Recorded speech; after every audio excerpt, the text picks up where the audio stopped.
Hello dear students, आज के class में हम लोग एक बहुत ही इंपॉर्टेंट क्वेश्चन को देखने जा रहे हैं जो आपके board exam as well as competitive exam के लिए भी काफी इंपॉर्टेंट है, जिसका नाम है refraction at the curved surface. Refraction at the curved surface हम लोग दो सिचुएशन में पढ़ सकते हैं, एक कॉन्वेक्स लेंस वाले सरफेस के लिए और एक कॉनकेव लेंस वाले सरफेस के लिए। तो बारी बारी से हम लोग दोनों को पढ़ते हैं। आपके बोर्ड एग्जाम में क्वेश्चन इस तरह से हो सकता है कि कॉन्वेक्स लेंस के लिए आप रिफ्रैक्शन के वैल्यू को फाइंड कीजिए, या फिर कॉन्वेक्स लेंस कॉनकेव लेंस के लिए रिफ्रैक्शन के वैल्यू को फाइंड कीजिए, या फिर इसका इक्वेशन हो सकता है कि इसका इक्वेशन दिया हो और आपको बोला जाए कि उसको आपको प्रूफ करना है। ठीक, तो बारी बारी से दोनों कंडीशन को हम लोग पढ़ते हैं। फर्स्ट कंडीशन हम लोग देख रहे हैं for convex lens. Convex lens के लिए refraction at the curved surface, जो हमारा कर्व पोर्शन है उस पर हमको रिफ्रैक्शन का वैल्यू फाइंड करना है। मान लीजिए कि हमारा जो कॉन्वेक्स लेंस होता है वो कॉन्वेक्स लेंस हमारा इस तरह का होता है, नहीं तो इसमें से दोनों में से किसी एक पोर्शन को हमको कर्व्ड वाले पोर्शन को कंसीडर कर लेना है। या तो आप इधर कंसीडर कीजिए या फिर इधर कंसीडर कीजिए, जिधर भी आपका इच्छा करे उसको आप कंसीडर कर सकते हैं।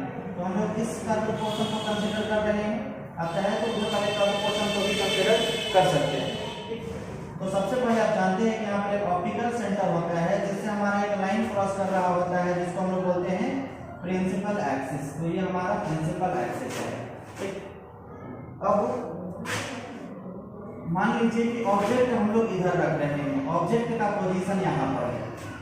तो ऑब्जेक्ट का इमेज फॉर्मेशन करवाने के लिए दो इंसिडेंट रे हम देते हैं और दोनों इंसिडेंट रे रिफ्रैक्शन के बाद जहाँ पर मिलता है वहाँ पर हमारा इमेज का फॉर्मेशन होता है। तो यहाँ से दो इंसिडेंट रे हम दे रहे हैं। मान लीजिए एक इंसिडेंट रे हम लोग सीधा ऑप्टिकल सेंटर से दे रहे हैं जो सीधा क्रॉस करते हुए चला जाएगा।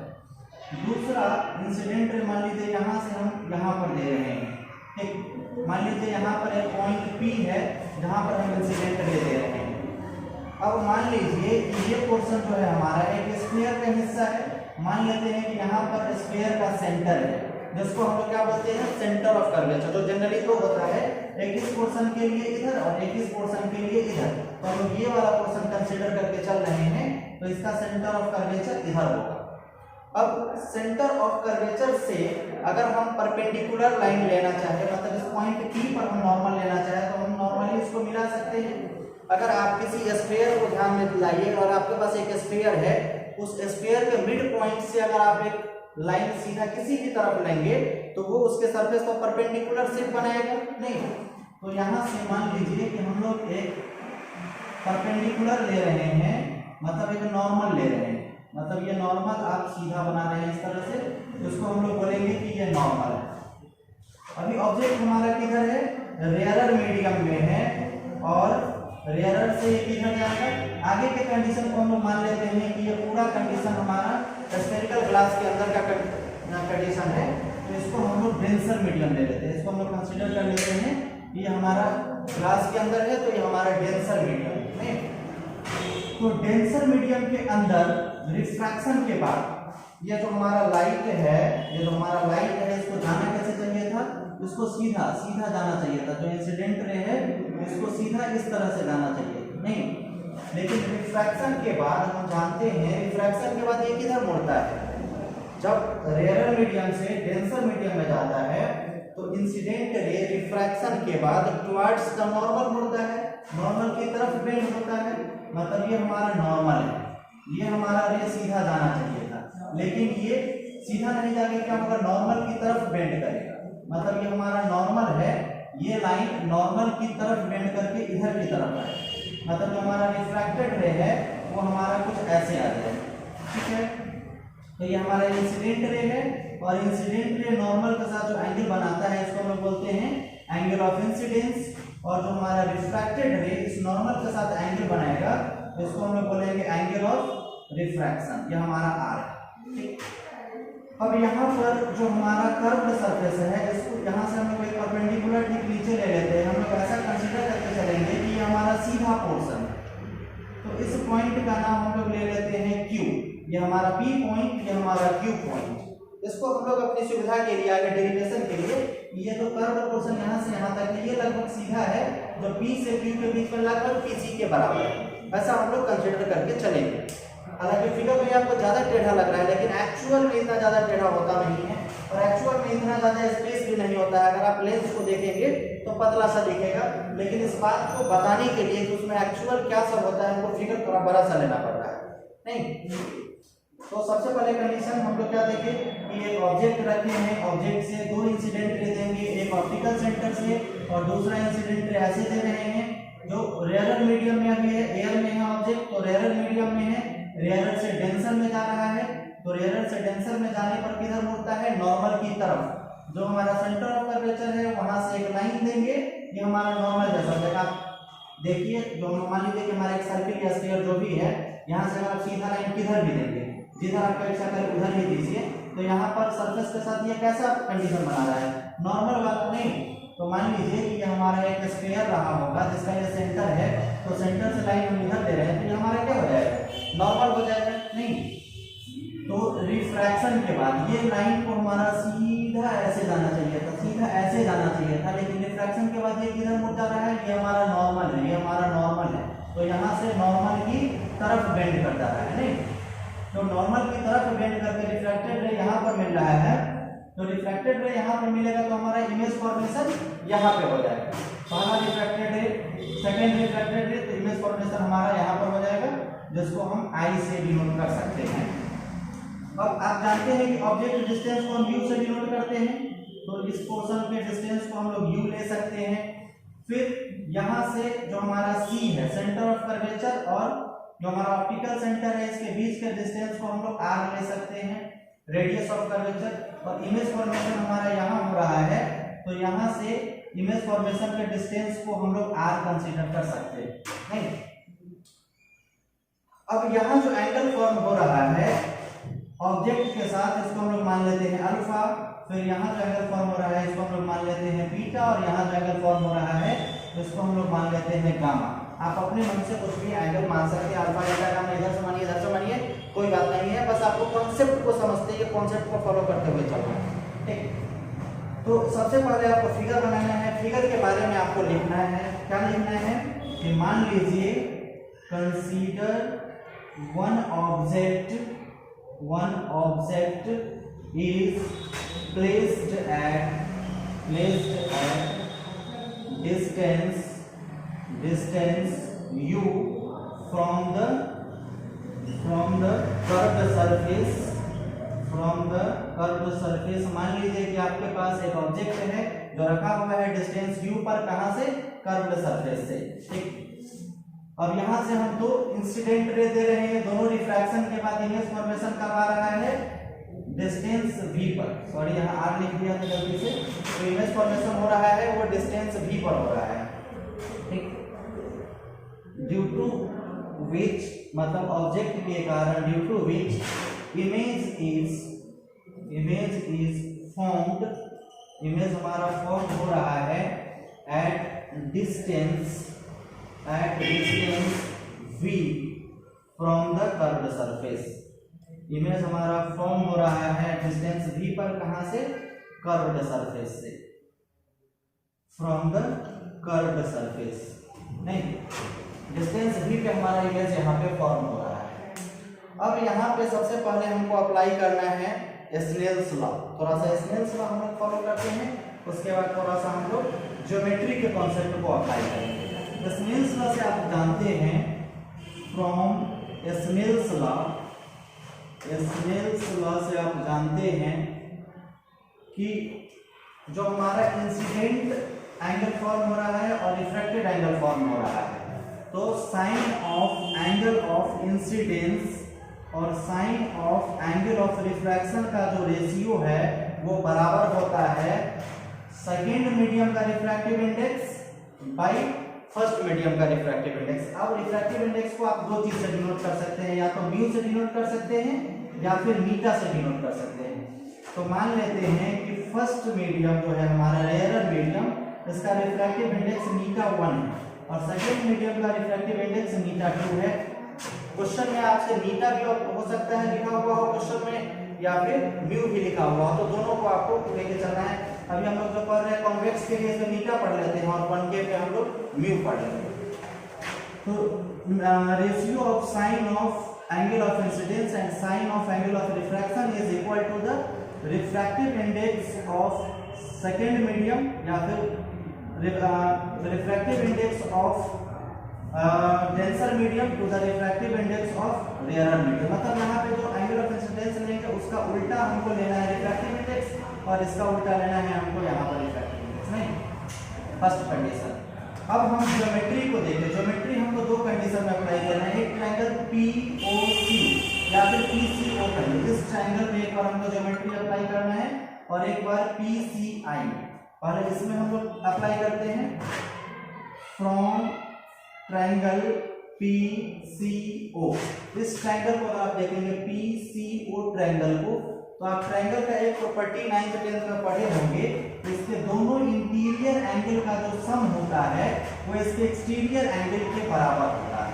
मतलब यहाँ पर अल्फा प्लस बीटा जो है वो बराबर है किसके, आई। नहीं, या फिर आप चाहे तो लिख सकते थे I equal to alpha plus beta. मतलब यहाँ जो हमारा एंगल I बन रहा है ये एंगल I बराबर है अल्फा प्लस बीटा। अब दूसरा अगर हम कंडीशन देखें PCI from triangle PCI। PCI triangle का अगर आप देखेंगे तो इसमें दो इंटीरियर एंगल है R और गामा और एक्सटीरियर एंगल है बीटा। तो R plus gamma will be equal to beta. तो from triangle PCI R plus gamma is equal to beta. R और गामा में डिफरेंस थोड़ा सा ध्यान में रखेंगे। अब यहाँ से अगर हम R का वैल्यू लिखना चाहे तो R इक्वल टू क्या हो जाएगा, beta minus gamma. R equal to हो जाएगा बीटा माइनस गामा। अब एक ज्योमेट्री से एक और कॉन्सेप्ट है कि अगर एंगल छोटा हो, तो यहाँ पर एंगल बन रहा है अल्फा बीटा गामा, अगर इन एंगल का जो वैल्यू है अगर वो एंगल छोटा हो तो इसके बदले हम लोग साइन के बदले और साइन के साथ जो एंगल लिखा हुआ रहेगा इस साइन को हटाते हुए सिर्फ एंगल लिख सकते हैं। नहीं, या जैसे मान लीजिए कि यहाँ पर साइन आई है तो साइन आई के बदले हम लोग सिर्फ आई लिख सकते हैं। कब, जब एंगल छोटा हो तब। जब आई का वैल्यू एंगल ऑफ इंसिडेंस का वैल्यू छोटा हो तो हम लोग आई साइन आई के बदले सिर्फ आई लिख सकते हैं। और फ्यूचर में सिर्फ आई के बदले हम लोग tan आई भी लिख सकते हैं। नहीं, अगर एंगल छोटा हो तो यहाँ पे हम लोग लिख सकते हैं फॉर स्मॉलर एंगल, छोटे एंगल के लिए, फॉर स्मॉलर एंगल, छोटे एंगल के लिए sin I is equal to I and sin R is equal to R। मतलब I के बदले हम लोग सिर्फ I लिख सकते हैं और R के बदले हम लोग सिर्फ R लिख सकते हैं। मतलब जो नया रिलेशन हमको यहाँ से मिलेगा, जो स्नेल्स का रिलेशन है, उसको हम लोग ऐसे भी लिख सकते हैं कि I by R is equal to μ2 by μ1। नहीं, अब हमको क्या करना है, इसको क्रॉस मल्टीप्लाई कर देना है। तो I into μ1 is equal to μ2 into R, चाहे R इंटू जो भी आप लिखना चाहे लिख सकते हैं। अब I और R का वैल्यू यहाँ से हमको लिख देना है। I का वैल्यू कितना है, अल्फा प्लस बीटा। तो I के बदले हम लोग लिख सकते हैं अल्फा प्लस बीटा इंटू μ1। यहाँ पे हम बोले थे कि बीटा लेंगे लेकिन म्यू ले लिए, चलिए कोई नहीं, इसको μ1 और इसको μ2 रहने देते हैं। नेक्स्ट में हम लोग बीटा लेके सॉल्व करेंगे। तो यहाँ पे हम लोग म्यू ही रहने देते हैं।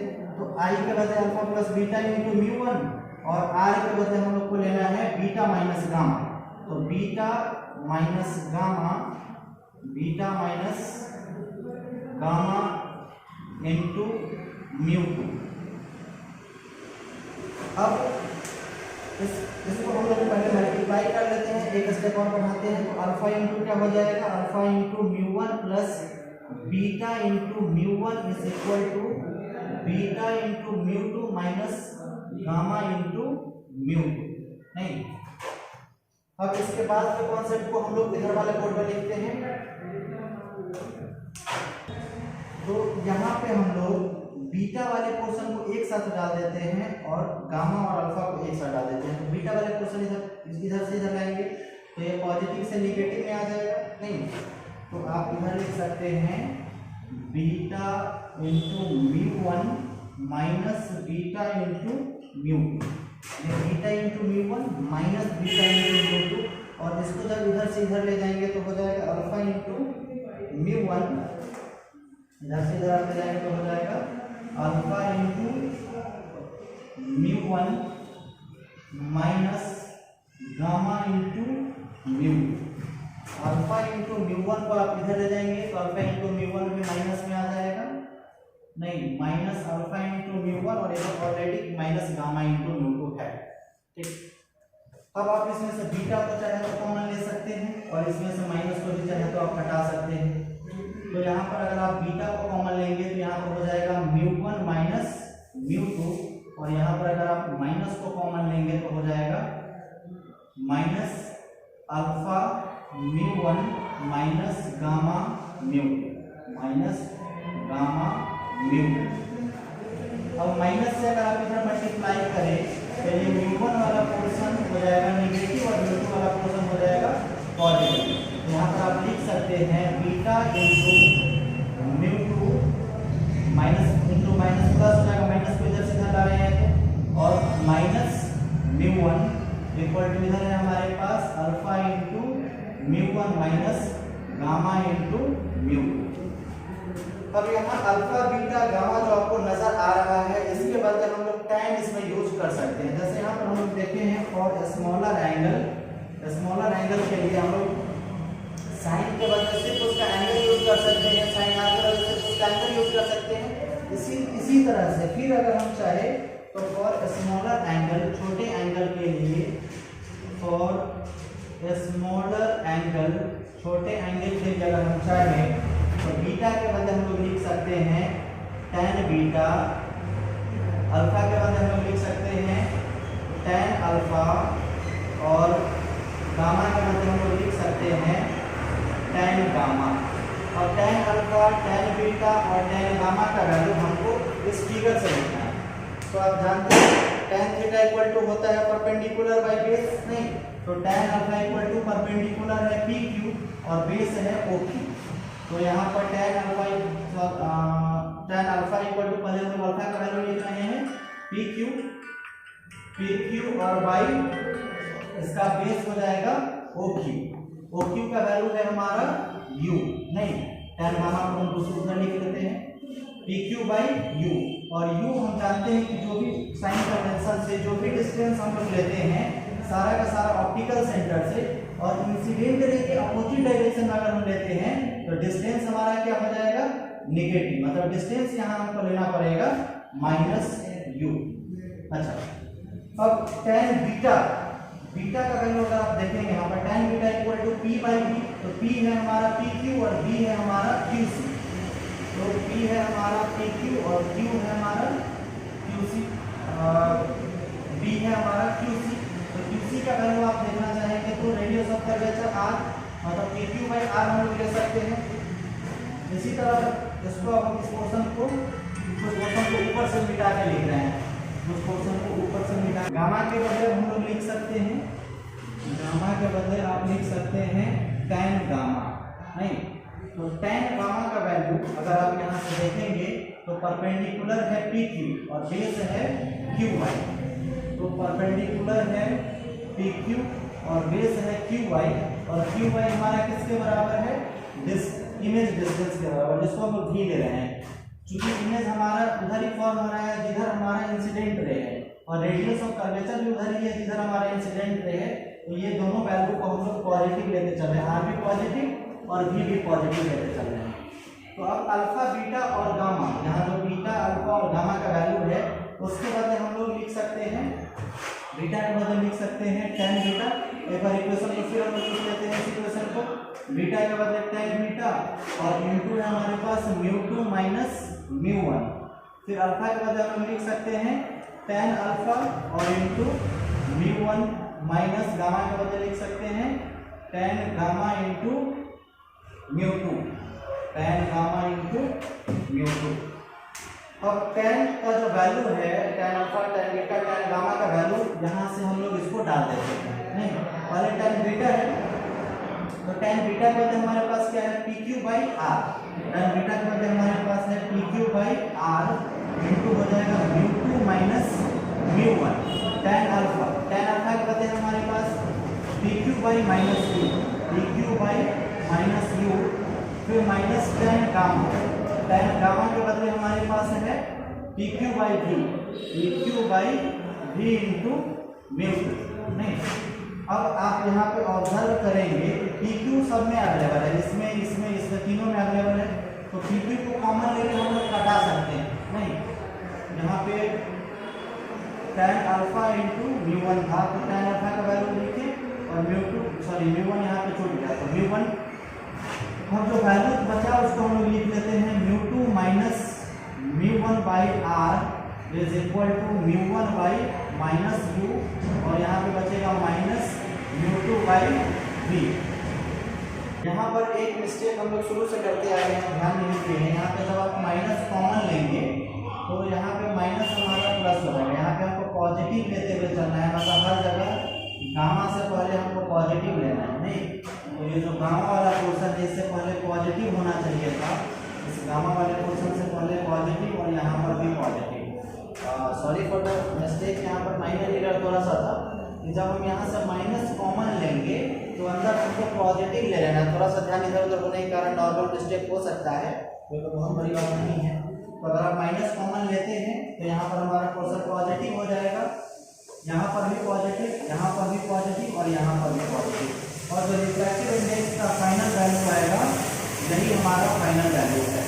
आपके बोर्ड एग्जाम में क्वेश्चन क्या पूछ सकता है, ये इक्वेशन दिया हुआ है, इक्वेशन ऐसे हो सकता है कि minus mu one by U plus mu two by V equal to mu two minus mu one by R, ये रिलेशन दिया हुआ रहेगा, बोलेगा इसको प्रूफ करने के लिए। या फिर ऐसे हो सकता है कि derive an expression for refraction at the curved surface for convex lens, इस तरह से भी हो सकता है। तो ये है हमारा फाइनल वैल्यू कॉन्वेक्स लेंस के लिए। इसके बाद हम लोग कॉन्केव लेंस के लिए पढ़ेंगे।